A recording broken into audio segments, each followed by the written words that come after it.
Hello, thank you for watching my presentation. I'm Stephen Potts from the Department of Chemistry at UCL, and along with my co-authors Mike Kelly and Jadranka Butorak, we're going to talk about how we moved our fourth year MSci talks online, and we're going to discuss whether it made a significant difference to the students' performance. So to give you a bit of background, every summer we have a symposium for advanced chemistry research projects, or SARPIC for short. And this is where each student in 15 minutes presents their MSci work to everyone else in the department. And you can see an example of one of these presentations on the right-hand side of the slide. Now, we run this as a full conference in lecture theatres in parallel sessions. But of course, in 2020, COVID struck and there was an emergency move online. And because presentations are a key skill for students, we were really worried about doing this, but we had to. So we moved online using Blackboard Collaborate Ultra. And the challenges that we were keen to address were making the experience more genuine for the students, because of course, if you're talking to a live audience, you're going to miss the cues and you're not going to get that exciting buzz. We also needed to address the general confidence with the technology, and that's both staff and students. And lastly, Murphy's Law, if something can go wrong, it will. So we had to keep in mind the general inevitable technical problems that could arise. So how did we go about analysing this? Well, we have three approaches. The first one is our norm, so live in-person presentation in a lecture theatre. And the academic years 2015-16 to 2018-19 I've put together as one, so it's quite a large data set. Then the first COVID year, it was an emergency move online, so we asked everyone to pre-record their presentation as an MP4 video, just like this ViCEPHEC conference this year. And the idea was they would send it to us and we would play it during the seminar so that if there was a dropout of the students' broadband, their performance wasn't affected.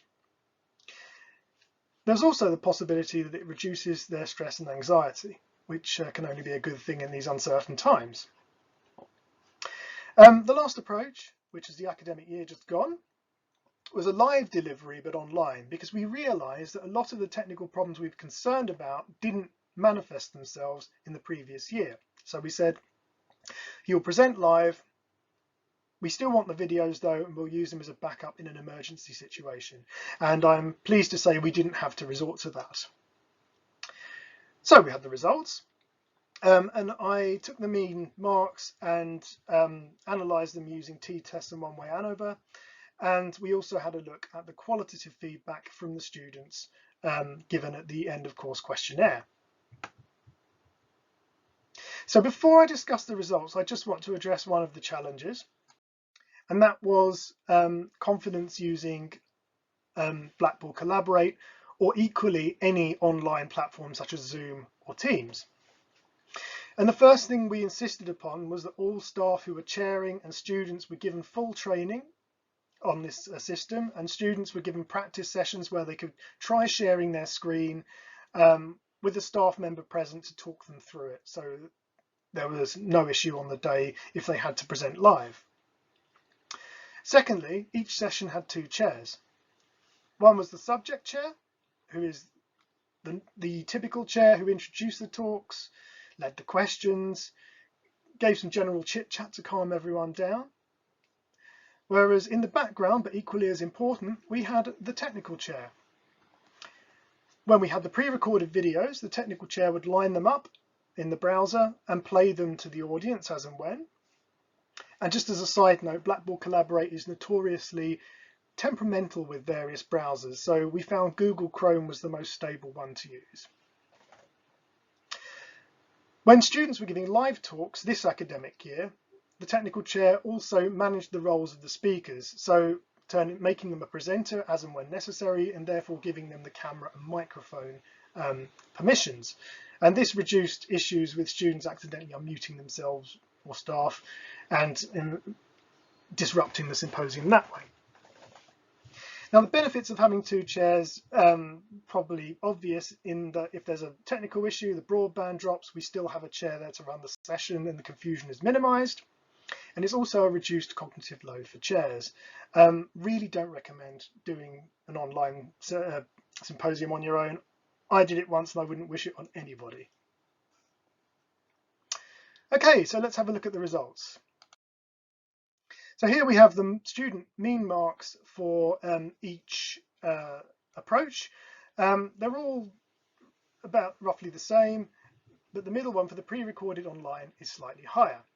And you can also see this in the box plots below, where the X represents the mean and of course the line represents the median as is standard. So is there a significant difference between these marks? I did a one-way ANOVA test which gave a p-value of 0.84, which is slightly higher than the 0.05 we were required to be confident that there was a statistically significant difference. So overall, really, these marks are the same, which is good in a way because it means that the students have not been adversely affected by any particular approach. However, I looked at the pairs of data with t-tests just to verify that if there was a difference or not. So firstly, I compared the live in-person with the pre-recorded online delivery, and that gave a p-value of 0.03, which shows, or suggests rather, that the pre-recorded online is statistically significantly higher mean than the live in-person presentations.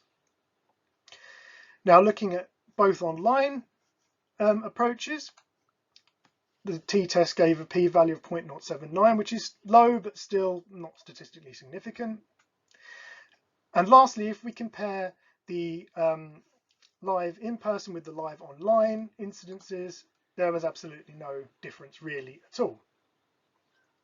So we can speculate why there is a difference between presenting live in person and pre-recorded online, and the main possibility is that students had plenty of opportunity to make sure their recordings were perfect before submitting them, whereas if you're presenting live, you're going to make mistakes, and you're not going to want to record them, are you? So of course that will give the impression of a more polished talk.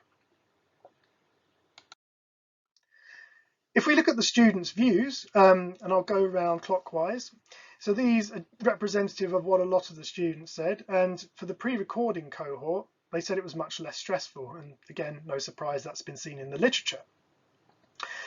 And apart from being disappointed they couldn't all get together and celebrate the end of the year as a team, the fact that it was online didn't really make any difference to them, and it wasn't detrimental.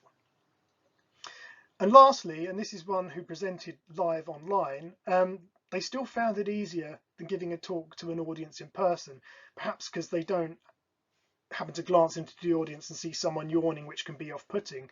As we all know from our tutorials, when you're presenting online, you can't see anyone. So that's how the students felt about it. So to conclude, taking all that into account, moving online and the way we did it was not detrimental to the students' performance at all, because there was no significant difference in marks and the students didn't feel there was a substantially big difference. But again, reminder that you need to be well trained and comfortable with the platform, have two technical chairs, and expect issues, although they probably won't be as painful as you might think. Although I can't finish without mentioning the pre-recording aspects of it. That did give a higher than average mark than presenting live in person.